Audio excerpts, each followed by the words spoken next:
Hello, আসসালামু আলাইকুম। দেখো, আজকে আমি তোমাদেরকে শেখাবো কেপলারের সূত্র থেকে নিউটনের মহাকর্ষ সূত্র প্রতিপাদন। এখন দেখো, কেপলারের তৃতীয় সূত্র থেকে আমরা কি জানি, যে কেপলারের তৃতীয় সূত্র থেকে আমরা জানি সূর্যের চতুর্দিকে গ্রহের আবর্তনকালের বর্গ সূর্য হতে গ্রহের গড় দূরত্বের ঘনের সমানুপাতিক।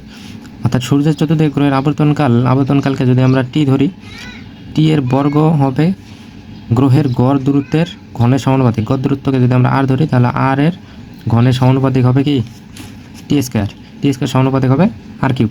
এখন মনে করলাম আমরা, দেখো, মনে করি এমন ভরের একটি গ্রহ সূর্যের চারদিকে আরন ব্যাসার্ধের কক্ষপথে ঘুরছে। যদি গ্রহের কৌণিক দ্রুতি ওমেগা হয়, তাহলে অভিকেন্দ্র বল। তাহলে দেখো, অভিকেন্দ্র বল F1 এই কল আমরা লিখতে পারি M1 ওমেগা স্কোয়ার আরন। দেখো, এখানে আমরা কী দিচ্ছি, যে এমন ভরের একটি গ্রহ সূর্যের চতুর্দিকে আরন ব্যাসার্ধের কক্ষপথে ঘুরছে। এখন যদি গ্রহের কৌণিক দ্রুতি ওমেগা হয়, ধরলাম যে গ্রহটার কৌণিক দ্রুতি ওমেগা, তাহলে অভিকেন্দ্র বলটা কত হবে? F1 = M1 ওমেগা স্কোয়ার আর এটা হবে কি ওই গ্রহের অভিকেন্দ্র বল। এইখান থেকে দেখো M1, এখন ওমেগা স্কোয়ার = আমরা কি লিখতে পারি? ওমেগা = আমরা লিখতে পারি না 2π / টি, এখানে T1 ধরলাম, তাহলে এখানে আছে ওমেগা স্কোয়ার, তাহলে 2π / T1 তার উপরে স্কোয়ার ইন্টু আরন। এখন দেখো, 2π এর উপরে স্কোয়ার করলে কত হবে?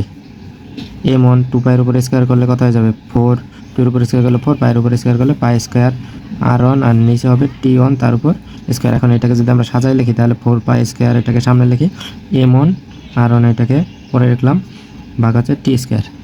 এটাকে ধরলাম 1 নং সমীকরণ। এখন দেখো, এখানে T1 হলো গ্রহের আবর্তনকাল। এখানে T1টা কি? এখানে T1টা হলো গ্রহের আবর্তনকাল। অনুরূপভাবে অন্য আরেকটা গ্রহের জন্য যদি ধরি আমরা, তাহলে F2 = হবে কি 4π স্কোয়ার M2 R2 / T2 তার উপর স্কোয়ার। এটাকে আমরা ধরলাম 2 নং সমীকরণ। সমীকরণ 1/2 হতে পাই, দেখো 1 নং সমীকরণ ছিল আমাদের কি F1 ভাগ 2 নং সমীকরণ F2, তাহলে F1কে আমরা F2 দ্বারা ভাগ করব। F1 = আমরা 4π স্কোয়ার M1 আরন ভাগ T1 স্কোয়ার, আর নিচে আছে F2 আছে 4π স্কোয়ার M2 R2 / T2 তারপর স্কোয়ার।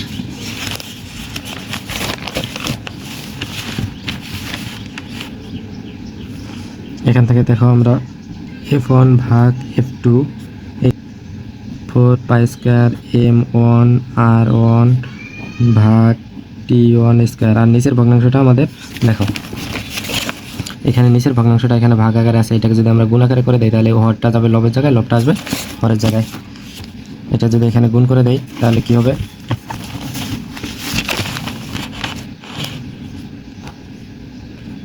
T2 স্কোয়ার এটা উপরে চলে যাবে, আর 4π স্কোয়ার M2 R2 এটা নিচে চলে আসবে।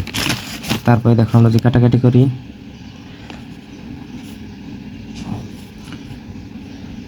4π স্কোয়ার কাটা যায়, তাহলে উপরে থাকে আমাদের M1 R1 T2 তার উপরে স্কোয়ার, আর নিচে থাকে M2 R2 T1 তার উপর স্কোয়ার। এখন দেখো, কেপলারের তৃতীয় সূত্র অনুযায়ী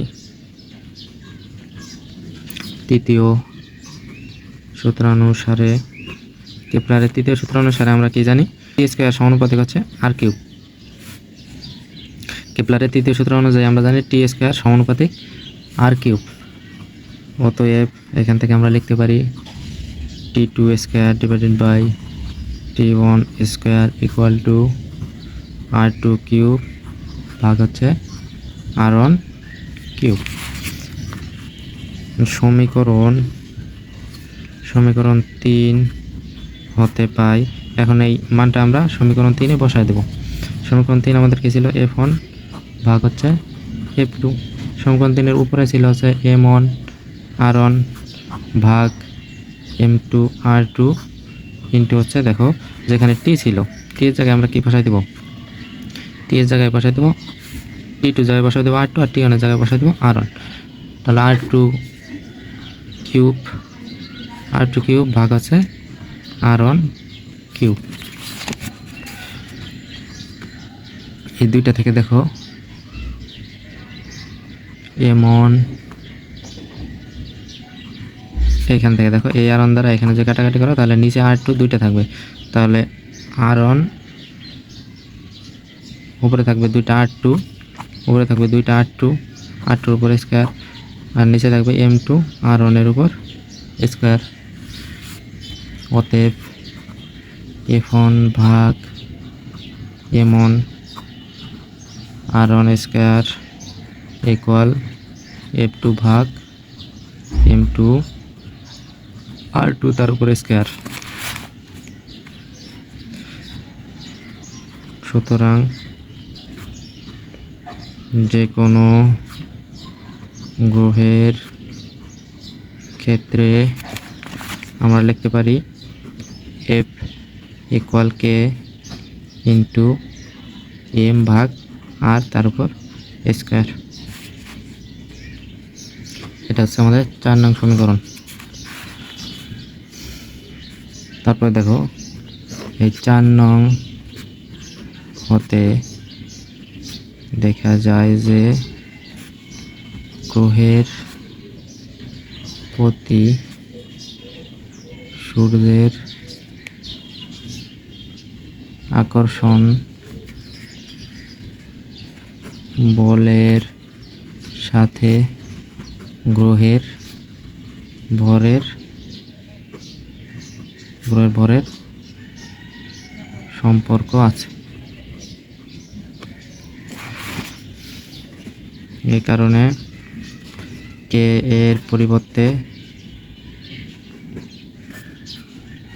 GM লেখা যায় যখন M সূর্যের ভর ও G মহাকর্ষীয়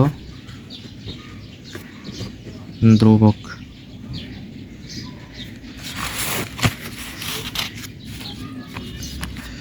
অতএব গ্রহ ও সূর্যের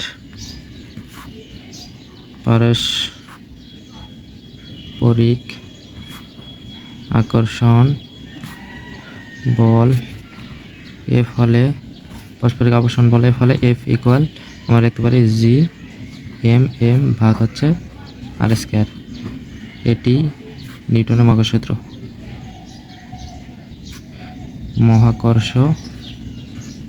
সূত্র। দেখো সম্পূর্ণটা আরেকবার বোঝার চেষ্টা করো। এখানে দেখো কেপলারের সূত্র থেকে নিউটনের মহাকর্ষ সূত্র প্রতিপাদন।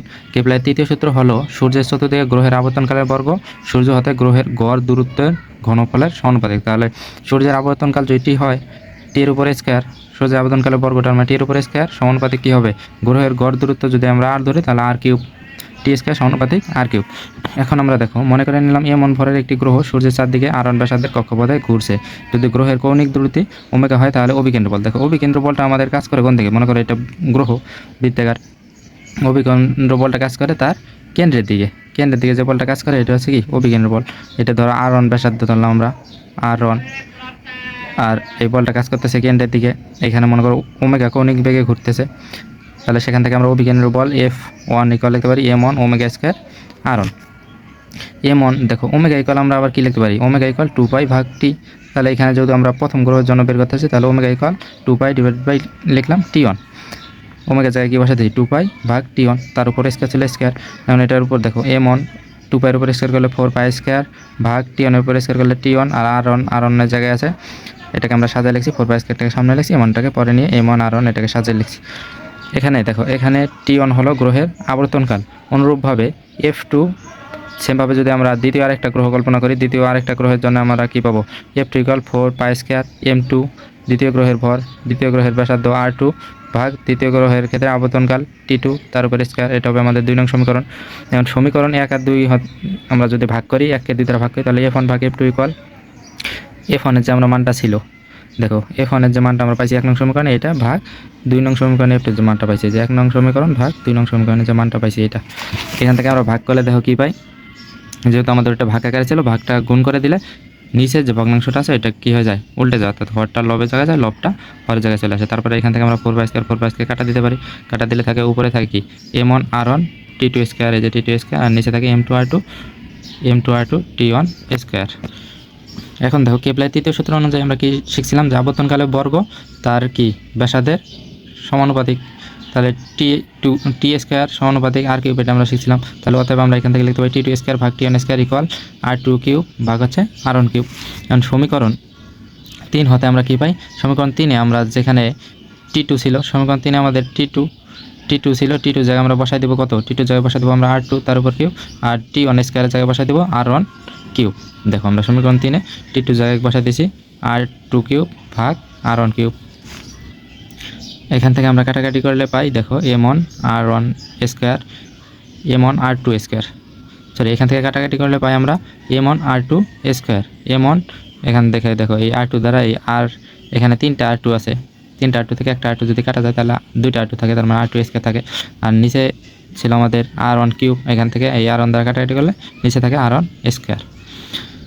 এখান থেকে দেখো আমরা লিখতে পারি, এখান থেকে এটাকে যদি আমরা এই পাশে নিয়ে আসি, দেখো এখানে f1 ভাগ f2 আছে, আর এই পাশে দেখো এখান থেকে আমরা m1 ভাগ r1 স্কয়ার এটাকে একবারে এই পাশে নিয়ে আসি, এই পাশে f1 উপরে আছে, m1 ভাগ r1 স্কয়ার এটাকে যদি আমরা এই সাইড চেঞ্জ করে এই পাশে নিয়ে আসি তাহলে কি হবে, এই পাশে ভাগ হবে, আর f2টাকে ওই পাশে নিয়ে গেলে f2টা উপরে হবে, এই পাশে থাকবে m2 ভাগ r2 স্কয়ার। সুতরাং যে কোনো গ্রহের ক্ষেত্রে আমরা লিখতে পারি এখান থেকে f ইকুয়াল আছে k একটা সমানুপাতিক ধ্রুবক m ভাগ r স্কয়ার। সুতরাং যে কোনো গ্রহের ক্ষেত্রে আমরা লিখতে পারি কি f ইকুয়াল k m ভাগ আর স্কয়ার, এটা ধরলাম আমরা 4 নং সমীকরণ। এখন দেখো 4 নং হতে দেখা যায় গ্রহের প্রতি সূর্যের আকর্ষণ বলের সাথে গ্রহের ভরের কি একটা সম্পর্ক আছে, এই কারণে কে এর পরিবর্তে জিএম লেখা যায়, আর এম সূর্যের ভর এবং জি মহাকর্ষীয় ধ্রুবক, এখানে এম সূর্যের ভর আর জি হচ্ছে কি মহাকর্ষীয় ধ্রুবক। গ্রহ ও সূর্যের পারস্পরিক আকর্ষণ বল এফ হলে এফ ইকুয়াল আমরা লিখতে পারি কি G M capital letter M small letter M ভাগ আর তার উপরে স্কয়ার, এটি হচ্ছে কি নিউটনের মহাকর্ষ সূত্র।